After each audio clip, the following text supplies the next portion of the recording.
Morning, folks. We're back to getting part of our track work, most of our track work and our cork laid, and now we're starting into doing some of the wiring. And what I've done and what a lot of us old timers do to save money is we go to the hardware store and we buy 14.2 or 14.3. I like to use 14.3 because you can get your DC 15 amp on one leg of it, and then you can use your 5 amp on the ground leg and the other leg. So what we're doing here, I'm going to give you just a little example of how we're wiring. And this is another member. This is Doug. Oh, and Doug, we kind of separate it so that one fellow is doing one thing and the other fellow is doing another part of it, so we don't get any conflict on how it's going together. When we have one man doing part of it, now I could be doing it or somebody else could be doing it, but everything stays consistent. Doug has a way to do it, and most of us do it the same way. So here he is now. What he's going to do is he's going to actually split the wire. And if you watch him, he's going to split the wire. He's going to strip the insulation off. And as he strips the insulation off, he's very careful not to nick the other wire. And some of us will get a little clumsy, and we do nick the wire, and also not his fingers. And as he does that, now he's going to strip the black and red, because we use the black and red for our DC voltage. And as he does that, he separates it.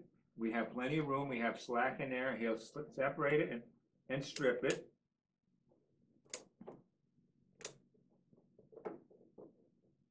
And when he strips it, he leaves the bare wire exposed. And what we're going to do here is we're going to splice into this and solder onto that line, and we're going to have leads about every 6 feet going up to our track section.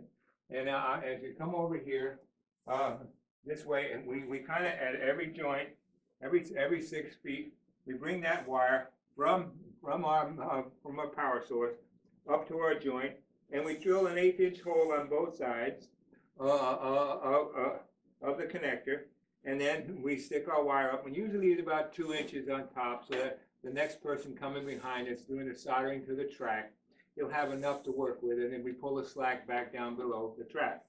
And as he's doing, I'm showing you over here, he's stripping it now, but he's not quite ready, and he'll take the wire. Now I use with the 20-gauge wire, and what I usually do is I wrap it up 100 feet at a time, and this way you have the black and white together.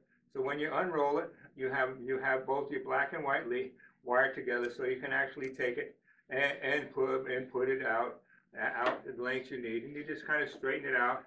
And as you do that, but you keep it together this way. When you come up through the holes and tie it onto there, you'll have the lead. Now this is 20, and it's strong enough, and it's solid core wire. I like solid core wire because you don't have to tint it. If you use braided, you have to tint it and then solder it. And this seems to work out fine for us, and it's rigid enough to hold it in place when you solder.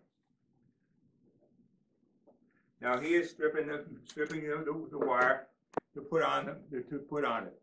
And if you watch what he does, he wraps it around 2 or 3 times to make a good connection.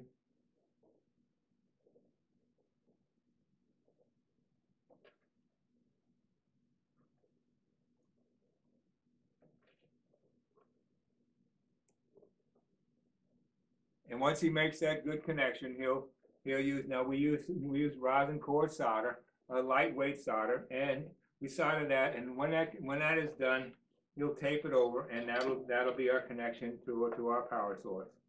And it's a very simple technique. It saves a lot of money. If you start going and buying the wire, I mean, this is just construction grade, regular household wiring, and it works for our purpose. And that's where we are right now. And when we start soldering to the track, I'll give you a demonstration of how we make a quick tie to the track.